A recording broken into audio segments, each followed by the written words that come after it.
লাগাও যত বড় যতটুকু হয় অতটুকু চেয়ার লাগাও প্লাস্টিক চেয়ার লাগাও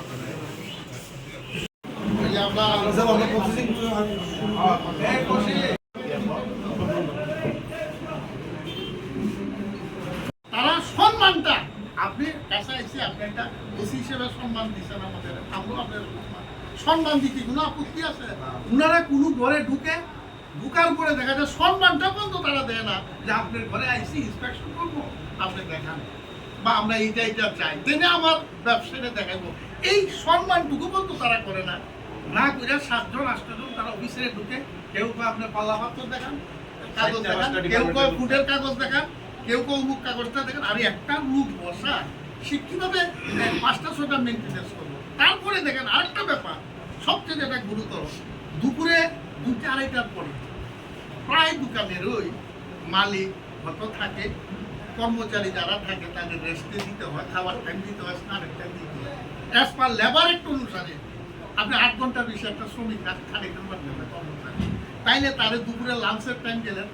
সেদিনের কিছু এর আগে কয়েকটা ঘটনা ঘটছে, যারা 3টায় বা 4টার সময় একটা ব্যবসায়ী কইছে দেখেন আমার বড় ম্যানেজার আইলে পরে আপনারা আমরা দেখাইনি সব কাগজ, আমরা চিঠি দিয়া যান কোনটা দেখানি, আমরা কাগজ আমার ম্যানেজার আইলে দেখাইনি যে স্টিমেন্ট কিনে দিল যারা করে সব স্টাফ দিয়ে করতো। মালিক অনেক আছে কিন্তু দেখাইতে পারতো না, যেটা দেখো ম্যানেজার জানে স্টক বুক বা কোনারে কি আছে বিল কাটা।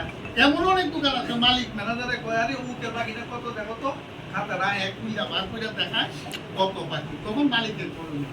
এরা এই সময়টা পর্যন্ত তারা যখন খুশি তারা গিয়ে দোকান পাঠে কর আপনি কাগজ গাঁজা হয়ে তারা নোটিশ করে।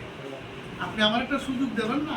আরে সিবিআই যে আদালতে ইয়ে করে তবু কেজরিওয়াল বলে মুখ বলে তারা কিন্তু আগে নোটিশ দিচ্ছে, প্রশ্নের উত্তর লইছে। আমাদের এই সুযোগটা মতো তারা দেন কোন ব্যবসা দিতে না, জোতার উপরে। এই যে সে মাছ ব্যবসা বলেন, সবজি ব্যবসা বলেন, যার যার অংশের মধ্যে ভাগ করা আছে 3 ফুট বাই 4 ফুট বা 4 ফুট বাই 3 ফুট বা 5 ফুট বাই 2 ফুট, এটাকে আমরা সবাই সম্মান করি গদি হিসেবে।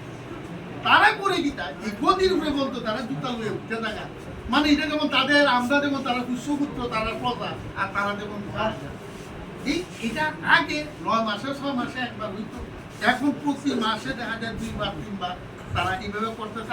একটা বাণিজ্য আকারে মিশে গেছে তারা, যে এই 500-2000 করে তাদের এই মিলায় যে এত টাকা কালেকশন করে উন্নত করে, তারা একটা বাণিজ্যের লোক। এর মধ্যে কিছু নগর পয়েন্টের লোক আছে তারা তলে হপ্তা নিবার লেগে তারা এইগুলো তো ঠিক না।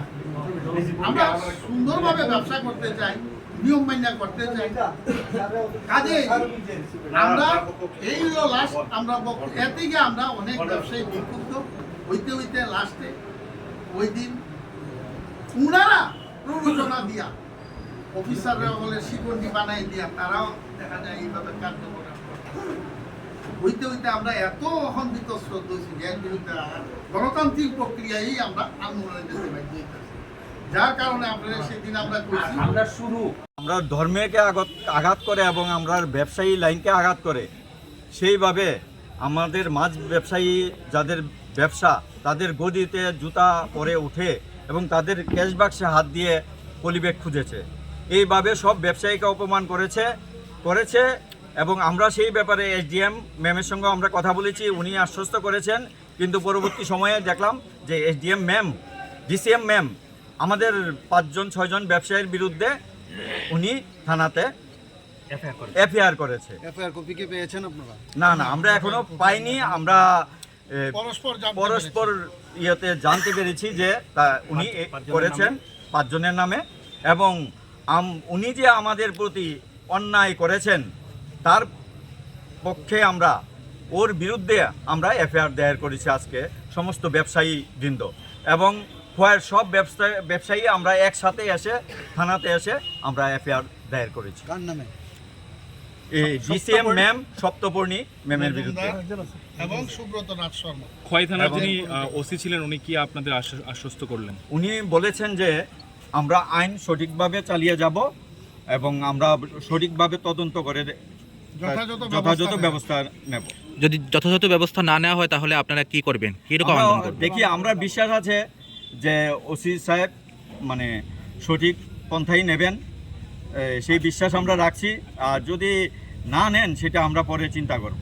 বৃহত্তম আন্দোলন পরবর্তী সময়ে আমরা বৃহত্তর আন্দোলন, এমনকি আমরা সারা ধর্মঘটেও যেতে পারি। পাশাপাশি আমাদের আইনি প্রসেস প্রক্রিয়া আমরা অলরেডি আগরতলা বড় লয়ারের সঙ্গে আলাপ আলোচনা চলছে। যেভাবে প্রস্তুত হয়ে আমরা আইনগত ব্যবস্থা আমরা রাখবো। পাশাপাশি আমরা সারা খোয়াই ধর্মঘটের মাধ্যমে আমরা যেতে পারি। পরিস্থিতি পর্যালোচনার উপর নির্ভর করে এই পদগুলি নির্ভর করবে আর কি। যদি আমাদের কোনো ব্যবসায়ী যদি অন্যায়ভাবে গ্রেপ্তার হয় বা এবং ওনার বিরুদ্ধে যদি কোনো শাস্তিমূলক কোনো ব্যবস্থা না নেয়, এই যথাযথ এই ব্যবস্থাগুলো আমরা নিয়ে নেব। এতে আমরা কোনো দ্বিধা করতে আমরা কোনো কার্পণ্য করবো না।